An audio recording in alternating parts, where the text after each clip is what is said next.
I was still reeling when I stepped into Cheryl's office. The hospital had called that morning my father was gone. Heart failure, no warning, simply gone. I crossed the doorway, already aware. I need to ask for something. She would almost certainly refuse. Cheryl sat behind her massive desk typing furiously like the keyboard owed her something. Hey, I said, clearing my throat. I need a few days off. My dad passed away this morning.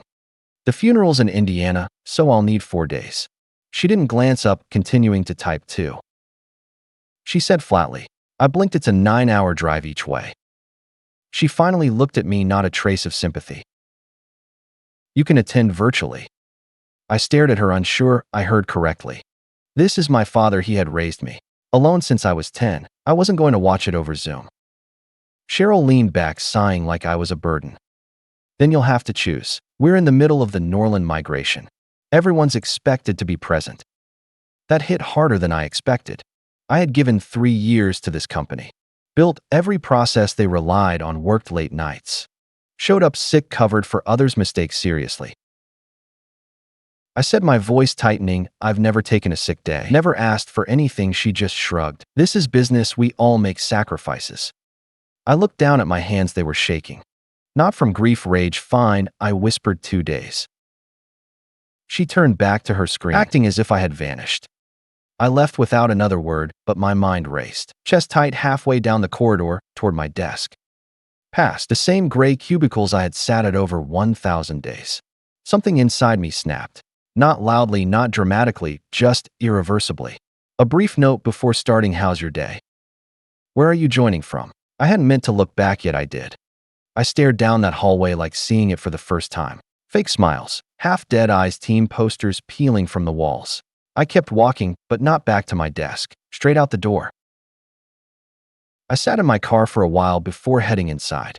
The parking lot lights hummed above, reminding me I still had a choice, but I didn't. Not really. I already knew what I'd do. Inside my apartment, everything was quiet. I dropped my bag, kicked off my shoes, and stood in the dark. The clock on the stove read 11:47 p.m. I didn't even sit. I just walked to my room, lay on my back, staring at the ceiling, hoping it could explain what had happened. Dad was gone, and no one at that office would be there when we laid him to rest. At 2 a.m., I got up and opened my laptop, logging in remotely. I'd done this hundreds of times, holidays, weekends, nights when others were too lazy to fix their mistakes. But this time it was different. I went straight to my own folders, not company files. I didn't touch client data or other projects.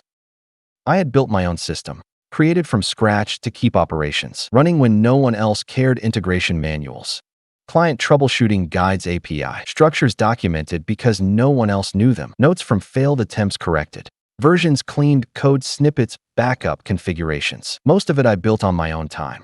The rest while filling gaps nobody else addressed. Now I was taking control. While working, I recalled Cheryl's words, choose. I had. I zipped files, encrypted folders, ran scripts. My fingers moved on muscle memory, my mind elsewhere. I thought of Dad in the garage showing me a drill. If you build it, make it last. Beyond you, he'd say. That's what I had done at work. None of them noticed. By 6 a.m., every version on shared drives was gone, clean, replaced by a single text file. Documentation removed, no backup existed. Then I opened a new email subject. Formal resignation, effective immediately. No speech, no thanks, just 2 brief paragraphs. Attached my letter, hit send. Shut the laptop, packed my bag. I didn't check my phone. It buzzed around 6:30. Probably the morning crew noticing missing files. I turned it off at 8:10. I stood at the airport. Hoodie up, backpack slung over one shoulder.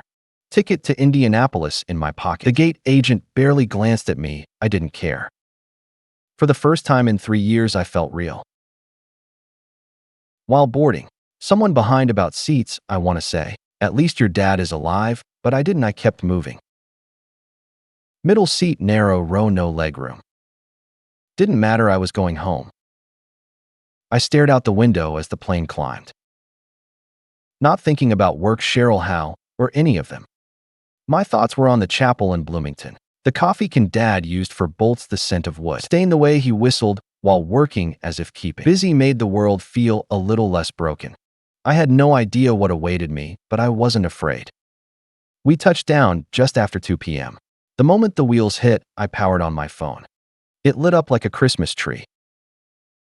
19 missed calls, mostly Hal and Cheryl voicemails. Poured in before the lock screen even appeared. I played the first "Hey, it's Hal, some files are missing. Call me when you land" second Cheryl clipped. We're escalating this internally. If accidental, clarify immediately. Third, pure gold. How again? This isn't how professionals operate. I snorted, slipping the phone into my pocket.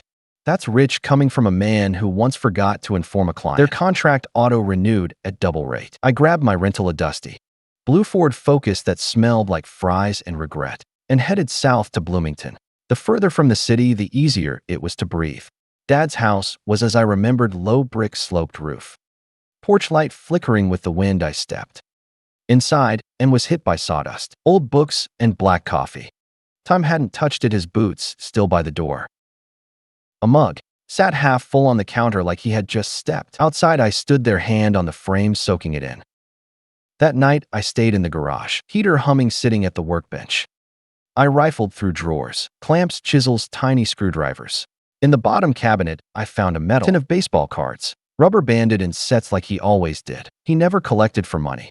Stats told more than faces ever could. My phone buzzed again. Emails now. First, Cheryl, urgent documentation access required. Client disruption. Second, follow-up needed, migration incomplete. Third, how hours later, schedule a call.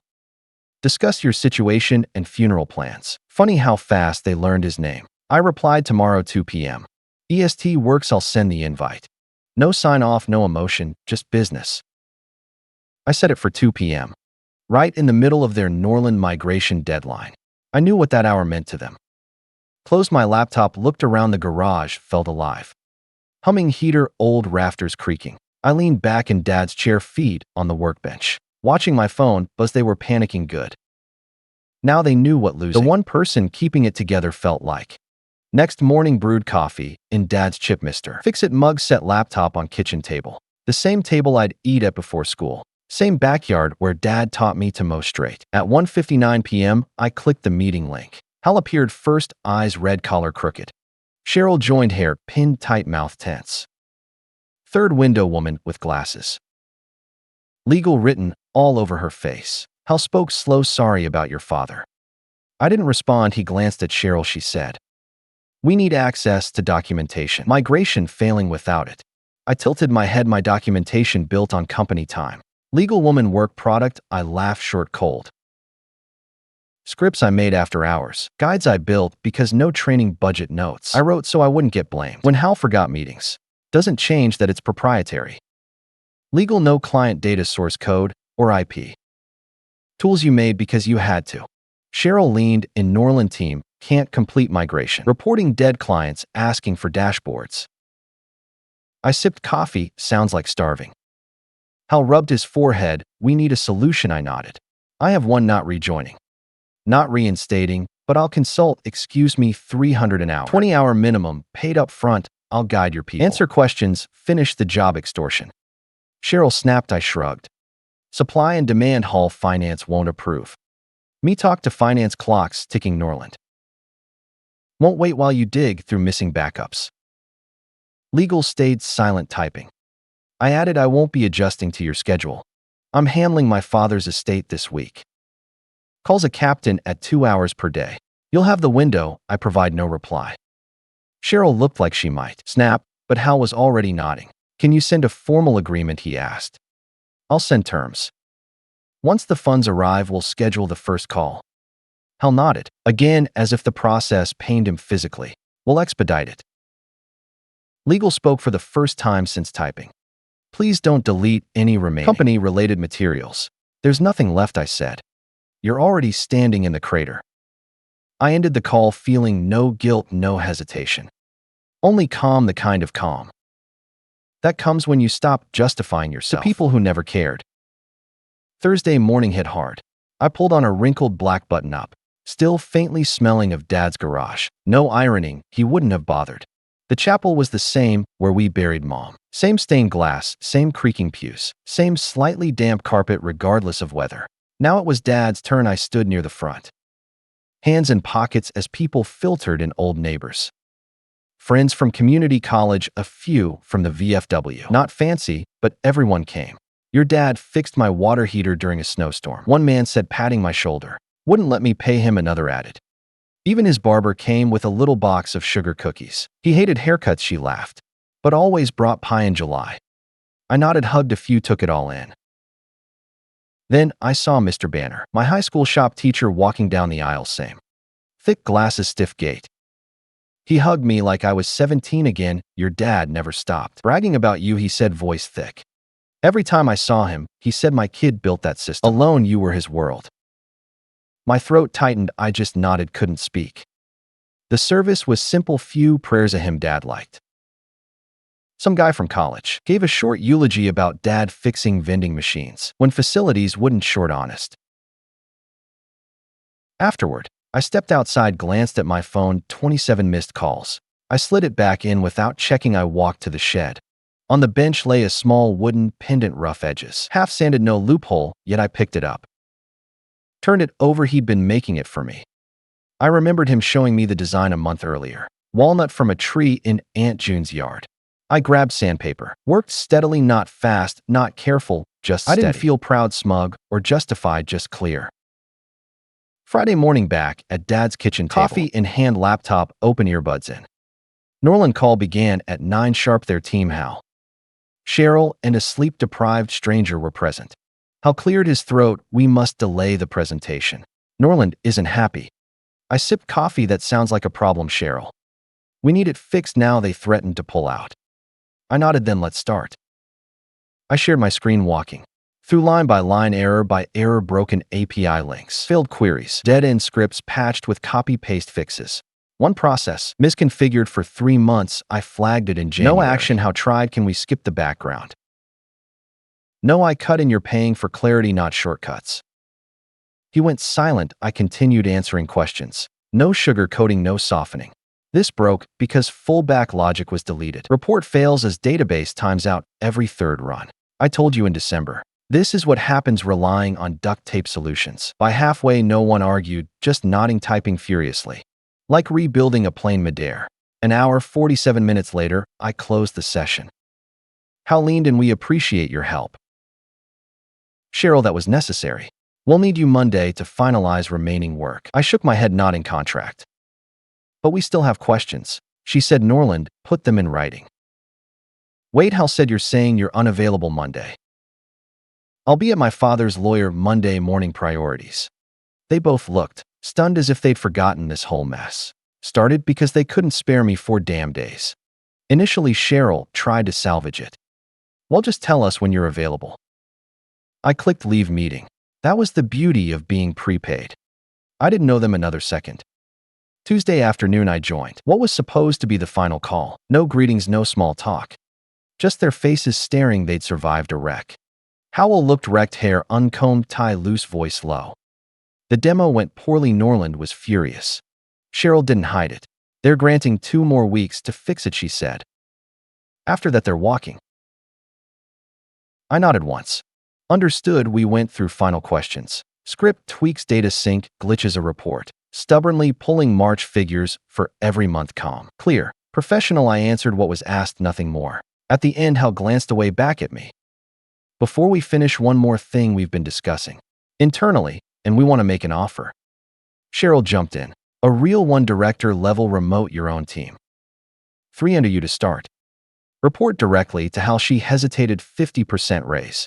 Hal added executive planning calls. Included full seat at the table. Silence. My heartbeat. Loud, not nervous, just annoyed it took this long. Their faces said it all. This wasn't gratitude, it was desperation. I leaned back. You're offering this because you're scared, not because I earned it. Hal tried to protest. That's not. I held up a hand. Don't. 3 years you had me useful the whole time. Never once treated as valued until things blew up. Cheryl looked down, quiet. I buried my father last week. I said, your first reaction. Demand access to my work, not ask if I was okay. Now you want to promote me. Hal exhaled. Trying to do right by you now. I gave a half smile. Too late. Any version of this you'd consider, he asked. No, I said, not about title or money. It was about having to take everything from you to get noticed, Cheryl whispered. We didn't realize. I cut in. You didn't care to realize. That's the difference. Long silence. I let it hang, then clicked leave meeting clean final. Dad said people reveal their cards under pressure. He was right. 2 weeks later, Cameron from finance emailed re-update on Norland. They pulled out. 3 other clients re-evaluating. Just thought you'd want to know. No hello, no signature, nothing else. I stared a second. No smugness, no pity, just right. They gambled on me being replaceable. The bill had come due. A month later, I joined a smaller firm in Columbus. 10 people total, no layers of bureaucracy. Second call, CEO asked, how you holding up after losing your dad? Not what can you do, not how fast can you start. Just that I took my time onboarding. They said family first, work second, or both suffer. Felt like fresh air after years of dust. 6 months and finally, sleeping fully, garage clean, dad shop reorganized. Then I saw it, a LinkedIn message from How. I know I handled things wrong trying to change.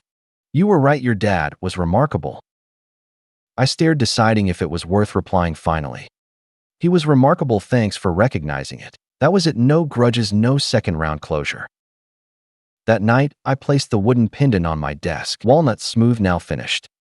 Sanding 2 months ago as he would have. Not perfect, but solid. Sometimes the strongest move isn't burning it down, it's walking away with everything they didn't know they needed, leaving them in the silence you created.